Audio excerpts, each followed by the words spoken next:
आदाब अर्ज़ है। रिपोर्टर्स 21 करंट अफेयर्स बिलाल अरमान साबिर के मुश्तरका प्लेटफॉर्म से मैं हूं फ़ारूक समी, मेरे साथ हैं अरमान साबिर और जैसे कि बिलाल अहमद। और बात होगी आज शहरी सिंध के अंदर होने वाली बड़ी डेवलपमेंट पे, यानी आज एक बड़ा फ़ैसला आया है। बुनियादी तौर पे ये फ़ैसला जो है बहुत ज़्यादा बूस्टअप करेगा अबानी मुत्तहदा के कारकुनान को, जो कि 40 से ज़ायद, जिनमें आफ्ताब बकाई जिन्होंने अल्ताफ़ हुसैन से मुतालिक पटिशन दायर की हुई थी, उन समेत 40 से ज़ायद लोगों को जो MPU के तहत नज़रबंद किया गया था, उनकी नज़रबंदी ख़त्म हुई और 24 घंटे में कहा गया है, अदालती हुक्म है सिंध हाई कोर्ट का कि उनको 24 घंटे में छोड़ दिया जाए। इसके साथ हम बात करेंगे जनाब, गुज़िश्ता रोज़ आफाक अहमद साहब ने सहाफ़ियों को दावत पे बुलाया था और वहाँ पे सहाफ़ी गए थे। अच्छा, वहाँ कुछ बातें आफाक साहब से भी हुई और कुछ बातें, क्योंकि जब हम सारे सहाफ़ी बैठते हैं और एक साथ बातचीत करते हैं तो उसमें कुछ बातें निकल के सामने आती हैं, तो इन दोनों इशूज़ का अहाता करने की कोशिश करेंगे। आज का ये जो हमने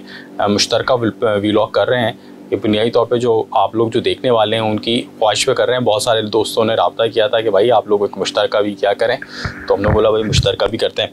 तो कल आफाक साहब के पास कच्ची आफाक साहब की हमेशा की तरह रवायती तौर पर वो हरीम की दावत देते हैं, आप भी मौजूद थे।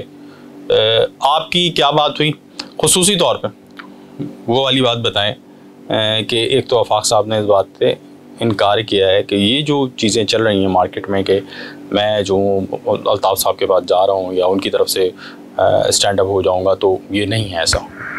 हाँ, सही बात है फ़ारूक, हुआ ऐसे ही है। कल जो है मीटिंग हुई थी, एक हलीम का उन्होंने एहतमाम किया था, तमाम सहाफ़ियों को बुलाया था।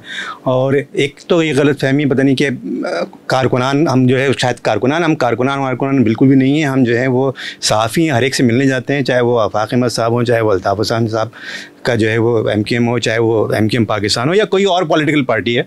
हमारी जो है वो मुलाकातें सबसे ही है। वजाहत क्यों दे रहे हैं? वजाहत इसलिए ज़रूरी है कि कई लोग गलत फहमी का शिकार हो जाते हैं। ये बात ठीक है। तो ये गलत फहमी को दूर करने के लिए इस वक्त भी हम कराची प्रेस क्लब के स्टूडियो में खड़े हैं, जैसा आपने बताया था। प्लस ये कि जो कल आफाक अहमद साहब के साथ जो मुलाकात हुई है, उसमें भी यही डिस्कस हो रही थी सारी चीज़ें।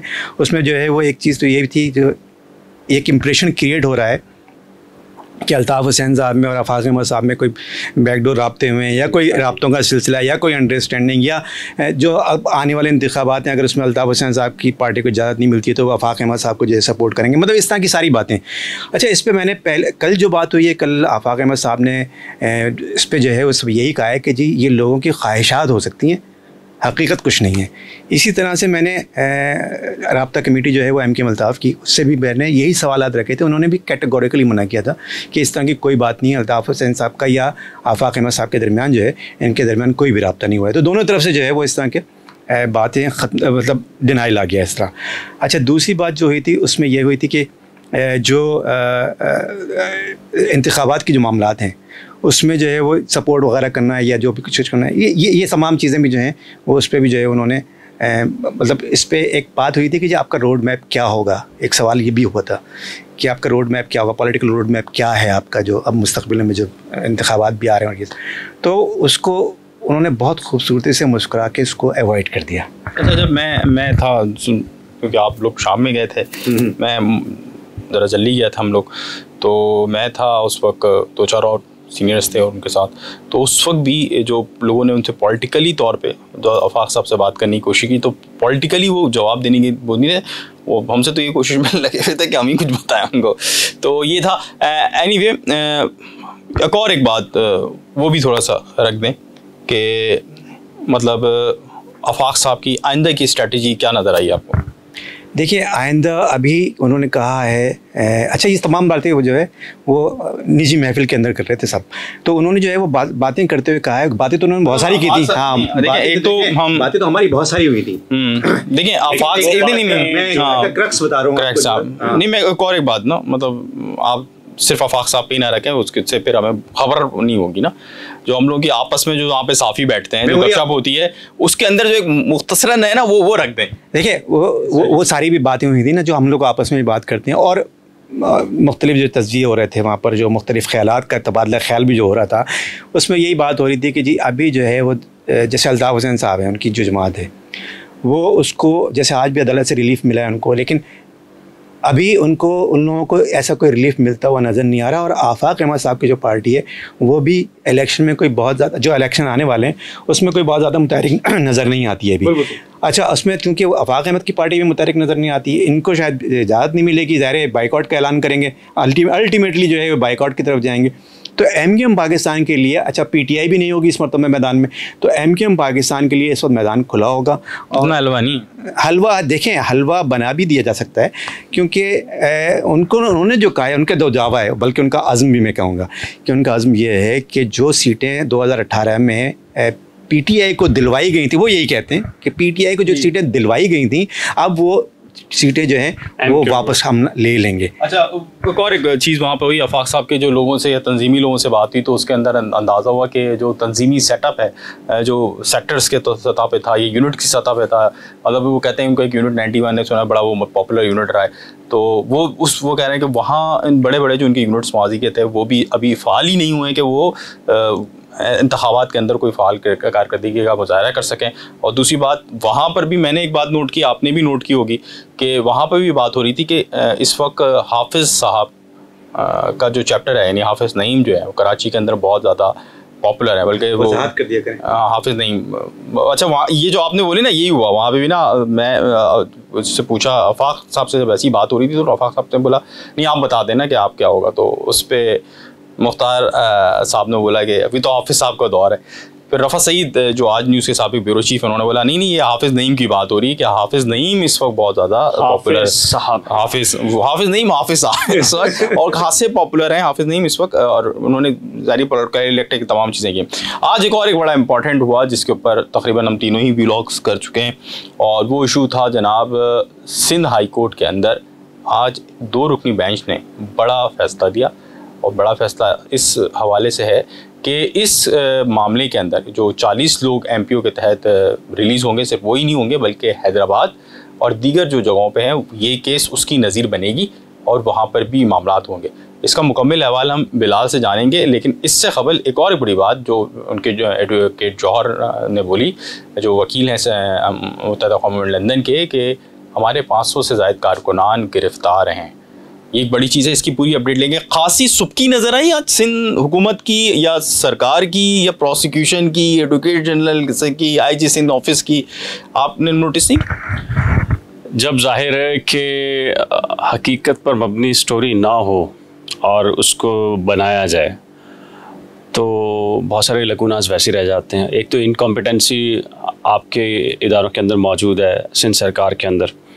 आप देखिए ना कि इससे बड़ी इनकॉम्पिटेंसी क्या होगी कि आप एक कह रहे हैं कि लोगों ने रैली निकाली, उनका क्रिमिनल एक्ट था। एक आपको रोक रहा हूँ, थोड़ा सा ना माहौल भी कीजिए ना। देखिए माहौल जो खबर निकालना चाह रहे हैं जो मेरे जो खबर व्यूअर्स के लिए बहुत इंपॉर्टेंट चीज होगी। देखिए मैं कोर्ट रूम में अंदर जाते हुए भी और बाहर आते हुए, देखिए मैं कोर्ट रूम में मौजूद था। सबको अंदाज़ा होता है, सरकार को भी अंदाज़ा होता है कि वो जो काम करके आए हैं, ये जो उन्होंने काम किया है इसमें जान नहीं है, लेकिन एक दूसरे को कवर अप कर रहे होते हैं। पुलिस होम डिपार्टमेंट को कवर करती है, एडवोकेट जनरल सिंध हुकूमत को कवर करता है, फिर वो होम डिपार्टमेंट को भी कवर करता है, आईजी को भी कवर करता है। उसको पता होता है कि ये गलती कर बैठे हैं वो लोग। सिंपल सी चीज़ है ना। देखें एक चीज़ है, उसका जवाब वो पेश ही नहीं कर सके कि भाई आपके पास ऐसी कौन सी रिपोर्ट है जिसकी बुनियाद पर आप ये कहें कि ये आदि मुजरिम है, ये इस एक्ट के बाद दोबारा से एक्ट करेंगे। और फिर ये एक्ट है क्या, बेसिकली कितना बड़ा खौफ और कितनी बड़ी एक्टिविटी हुई, क्या हुई। रैली निकालना, उसके ऊपर आपने उनके खिलाफ मुकदमा दर्ज कर लिया, वो बेल हो गई, इसी बुनियाद के ऊपर कर लिया। हुआ ये, जब सारी सिचुएशन बन गई और इन लोगों को लगा कि कोर्ट ये नोटिफिकेशन आज उड़ा देगी, तो एडिशनल होम सेक्रेटरी ये खातून थी, उन्होंने अपने मोबाइल से चीज़ें निकाल कर जजेस साहिबान के सामने रखी, जस्टिस अदनान इकबाल चौधरी और जस्टिस जुल्फ़िकार अली सांगी। और जजेस ये समझ रहे थे कि बहुत ही कोई खौफनाक किस्म की चीज़ आ जाएगी, उसकी बुनियाद के ऊपर जो होम डिपार्टमेंट है वो रिलीफ ले लेगा। और कैद होम डिपार्टमेंट ये चाह रहा था, आईजी सिंध डिपार्टमेंट और एडवोकेट जनरल सिंध वो चाह रहे थे कि 2-4 डेट्स हमें और मिल जाएं, था कुछ नहीं तो डेट मिल जाएं, और वो इसीलिए वो चीज़ें दिखाई गई। अब उसमें क्या चीज़ होगी फारूक, आपको ही पता है ना। कि क्या चीज़ें हो सकती हैं, मैक्सिमम के एक इंटीमेशन टाइप की कोई ऐसी चीज़ होने वाली है, ऐसी हो जाएगी, ऐसी होती है ना, ये प्रजम्पशन पर सारी चीज़ें करती हैं। तो ठोस किस्म का शवाहिद या कोई ऐसी चीज़ उनके खिलाफ दी नहीं कोर्ट रूम के अंदर, जिस पर कोर्ट ने पहले तो कोर्ट इसको सस्पेंड करना चाह रही थी, ठीक है ना। सस्पेंड का मतलब ये था कि आर्जी तौर पे मुअत्तल होता हो और जब तक केस चलता तब तक ये चीज़ चलती। लेकिन कोर्ट ने जब पूछा उनसे, देखें एक बड़ी ज़्यादती तो ये, जब हुकूमत की बात करते हैं हम, आपने किसी को नज़रबंद किया तो उसको ये राइट तो दें कि आप उसको इत्तला तो दें कि आपको क्यों नज़रबंद किया। फॉर्मली आप उसको पहले बताएंगे कि हमने आपको नज़रबंद किया है, आप समझते हैं कि आपने ये एक्ट नहीं किया तो आप अपील कर सकते हैं। बताना ही गवारा नहीं किया, कोर्ट ने कहा, यहाँ पकड़ लिया कोर्ट ने कहा यार ये तो क्या कर रहे हैं आप, यानी कि आपने उस बंदे को ये तक नहीं बताया कि उसे क्यों डिटेन किया हुआ है, उससे कोई नोटिफिकेशन नहीं है, उसको कोई ख़त नहीं भेजा, कोई चीज़ नहीं है, तो कहाँ से वकील करेगा, कहाँ से अपील करेगा, कहाँ से क्या करेगा, ये सारी चीज़ें की। अब इससे हुआ क्या, अब देखें कुरंगी रैली निकली, अब ये बैकफायर कर गया गवर्नमेंट का जो भी बहरहाल ये था मामला। अब उससे तो जो मेरे पास इत्तला है उसके बाद तो आप मजीद ऐड कीजिएगा, मैं थोड़ा सा और मजीद एक लाइन ऐड कर दूं, फिर मैंने बिलाल ने आपके पास अभी बहुत कुछ बोलने के लिए, मैं सिर्फ एक चुटकुला थोड़ा सा मैं भी दे दूं कि बैकफायर नहीं किया गया, पॉलिटिकली उनकी स्ट्रेंथ को बढ़ा दिया गया जो बाद में एक्शन हुआ। और आपने जो पूछा ना कि ज़रा अहवाल बताइएगा, तो जैसे बिलाल ने बताया तो मेरे जहन में ये आ रहा था कि जब आपके पास सबूत ना हो सही तरह से, जब आपके पास अब तैयारी, जाहिर है जब सबूत ही नहीं होंगे और आपने कुछ इस तरह से किया है तो फिर आपकी कांपे टांग जाती हैं यार। और क्योंकि मैं इस पे वहीं से शुरू कीजिएगा जहाँ से रोका फारूक, इस पे एक जो मिसाल ही दे रहे थे ना, एक कांपे टांगने वाला मामला, सुप्रीम कोर्ट सामने जाएंगे, सुप्रीम कोर्ट और पाकिस्तान के सामने एक बहुत ही संगीन बहुत बड़ा केस आया और कहा गया कि ये एक बहुत खौफनाक है, मैं नाम नहीं बताऊंगा, नाम से कहूँगा, और कहा गया कि इसके ख़िलाफ़ हमें ये चीज़ें मिली हैं और ये सारी चीज़ें मिल गई हैं, हमने सारी चीज़ें कर ली हैं। तो सुप्रीम कोर्ट के जज ने कहा अच्छा ये कहाँ से मिला, तो उसने कहा सर इनके जो लैपटॉप हैं इनसे सारी चीज़ें, मोबाइल से सारी चीज़ें रिकवर कर ली हैं, और पाकिस्तान के एक साबिक अटॉर्नी उसमें एक वकील थे और हुकूमत को रिप्रेजेंट कर रहे थे। तो कोर्ट में जब आखिर में सब कुछ हो गया और कोर्ट ने फैसला दे दिया, तो वो जो साबिक अटॉर्नी साहब थे जो हुकूमत को रिप्रेजेंट कर रहे थे, उन्होंने कहा सर एक काम कह दीजिए कि इनसे कह दीजिए कि ये अपने लैपटॉप का पासवर्ड दे दें। यानी कि जब पासवर्ड नहीं दिया तो आपने क्या रिकवर किया होगा। ये सारी चीज़ें बनाई जाती है ना जब आपके पास कोई ऐसी चीज़ ना हो। देखें MPO तो ये तो MQM के कारकुनान हैं, संगीन जुर्म यही हो सकता है ना कि रैली निकाली, उमर खालिद शेख कह लीजिए, डैनियल पर्ल मर्डर केस कह लीजिए, उनके अंदर भी सस्टेन नहीं कर पाया, MPO तो नहीं सस्टेन किया। इसमें जो है ना आप इसमें प्लस ये कि लेकुनाज जो रहते हैं नहीं, इसमें आप थोड़ा सा उसको भी दें पॉजिटिव, या आप उनको कहें खैर मकदमी कलमात होने चाहिए जस्टिस अतहर मिन अल्लाह के लिए, क्योंकि उन्होंने एक एग्जाम्पल सेट की थी एक केस के अंदर कि जो स्टूडेंट्स का केस था कि आप MPO के तहत किसी को भी इस तरह बंद नहीं कर सकते, और उसके बाद रूल एंड रेगुलेशन तब्दील हुए और इन्होंने जो MPO के तहत बंद किया ये साबका रूल पे क्या जो कि हमारे पास सेंचुरीज से पुराने चल रहा है। फिर क्या हुआ जनाब, उसके बाद जनाब MPO खत्म हो गया, अब MPO तकरीबन खत्म हो गया। हाँ, अब MPO खत्म हो गया। हाँ, लोग वहाँ पे जो आए हुए थे कारकुनान शारकुनान के जो खानदान आए हुए थे MKM लंदन वाले, वो खुश हो गए। अब जो बाहर निकले लोग उनका तरह देखें, अब जो बाहर निकले और बाहर निकलेंगे, मेरे पास नहीं कुछ खबरें हैं, वो लोग जो कि सरकार के लोग बाहर निकले तरह उनका, मैं चाह रहा हूँ ना यार आप रखें। देखें यार मैं देखें मैं रख इसलिए नहीं रहा, कुछ वजूहत होती हैं, रख दूंगा जब वक्त आएगा तो और भी खबरें यार ये कब कौन निकल रहा है वो भी बता दूंगा आपको। क्या चाहते हैं आप, सारी चीजें बता दें। हाँ देखें, वो जैसे मैं कोर्ट रूम में गया तो मेरी एक आदत है, पहले मैं कोर्ट रूम का जायजा लेता हूँ ना। मुझे मालूम था IG भी नहीं आ रहे, मुझे मालूम था होम सेक्रेटरी भी नहीं आ रहे, जो IG को रिप्रेजेंट करने आए थे तो मैं उनके पास गया, मैंने कहा हाँ भाई क्या लाए, तो जो था उन्होंने मुझे बता दिया। इधर से सरकारी सतह पर जो चीज़ें आई मुझे पता था, तो मुझे ये पता था कि उनको भी पता था कि अगर आज ये, मुझे तो पता है कि आपने सब कुछ बता दिया जो आप बताना चाह रहे थे, लेकिन ये जो पूछना चाह रहे हैं ना, तो लगता है ऐसा है कि यहाँ तो लाएं, आप माइक नहीं ले जा रहे हैं। लगता है ऐसा है कि फारूक जो है वो आज सारी अपनी कश्तियाँ जला कर आए और हमसे कह रहे हैं कि हम भी जला दें। नहीं गश्तें गश्तें चलाने की कोई बात नहीं है। आइन और क़ानून के अंदर रहते हुए आप कुछ भी चीज़ करें, आपके लिए कोई प्रॉब्लम नहीं है। आज का फैसला भी इसी बात की जो है वो निशानदेही कर रहा है कि आपकी ना, जैसे कि जैसा मौजूद जैसा आपने बोला कि आपकी जो क्राइम हिस्ट्री नहीं है और किसी फर्द की, तो आप उसको किस तरह MPO के तहत बंद कर सकते हैं। और मेरे हमने सिर्फ बात रखी है, अहवाल बताया। और मेरा जब हम मेन स्ट्रीम मीडिया पे भी अरमान भाई हम कोर्ट रिपोर्टिंग में करते थे, तो हम दोनों तो क्योंकि कोर्ट रिपोर्टर हैं, तो हम वहाँ पे पूरा अहवाल बताते थे, कौन कैसे आया, बॉडी लैंग्वेज कैसी थी, ये थी। क्योंकि मतलब एक व्यूअर जो वहाँ बैठा है वो तो यही सुनना चाहता है ना यार, बेसिकली यही सुनना चाहता है। और कोई इसके ऊपर लेकिन आज के अच्छा मुझे एक मिनट नहीं आखिरी से पहले एक और मेरा सवाल भी, उसके बाद आप अपना आखिरी भी ऐड कीजिएगा। ये कि ये जो जजमेंट है, एक तो हो गया इसका कानूनी, एक इसका होता है किसी भी जजमेंट का, किसी भी चीज़ का जो आपके हक़ में हो या आपके मुखालफत में हो, उसका एक सियासी असर भी होता है जो कि शहर पे पड़ेगा, सूबे पे पड़ेगा। वो आप कैसे देख रहे हैं? यार ये तो मेरा ख्याल है ये पूरा एक टॉपिक है ना, और इसमें जिस किस्म की मेरे पास इंफॉर्मेशन हो सकती है अरमान भाई, इसको एक अलग से करेंगे। मेरे पास एक एहसास है जो फैमिलीज़ कारकुनान की, अफराद की या मुलजिमान की वहाँ आई हुई थी, ऐसे ऐसे लोग भी हैं जब से वो नज़रबंद हुए हैं उनकी फैमिली से मुलाकात नहीं हुई। देखें, मेरा ख्याल है कि कितना ही संगीन कोई मुजरिम क्यों ना हो, मुलजिम क्यों ना हो, शख्स क्यों ना हो, लेकिन उसके कुछ हकूक़ होते हैं, इंसानी हकूक़ के मामलात होते हैं। तो आप उसको बंद करें, रखें, कैद में डालें, सब कुछ करें उसके साथ, लेकिन कम से कम उसको वकील तक रसाई देना या उसकी फैमिली तक उसको रसाई देना ये लाजिम होता है, ये ज़रूरी भी है। ये मेरा ख़्याल है कि जो मैंने देखा, जो चेहरे मुझे नज़र आए, ख़वातीन, फैमिलीज़, मर्द, मतलब ज़ाहिर है कि जो भी रिलेटिव्स थे, बहुत ही मुश्किल कह लीजिए कि उनके चेहरों के ऊपर परेशानी के जो कह लीजिए अलामात थी, और ये दुख भरी चीज़ें होती हैं। देखें, आप ये कह देना कि वो रिहा होकर बाहर आ गए, लेकिन जितना सफ़र किया है बहुत मुश्किल होता है।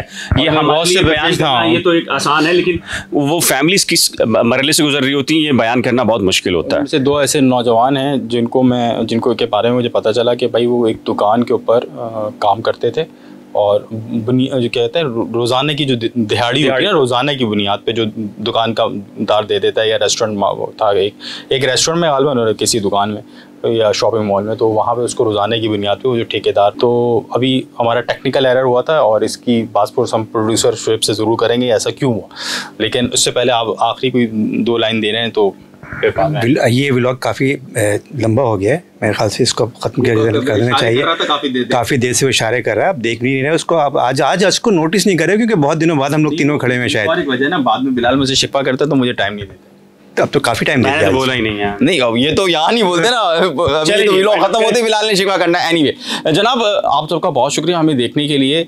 इससे क़बल कि मैं आपको ये बात बताऊँ कि आपने सब्सक्राइब ज़रूर करना है, ये बात भी ज़रूर जानिए कि हर इंसान का बुनियादी राइट है, उसके बुनियादी हुकूक़ हैं, वो बुनियादी हुकूक़ पामाल नहीं होने चाहिए।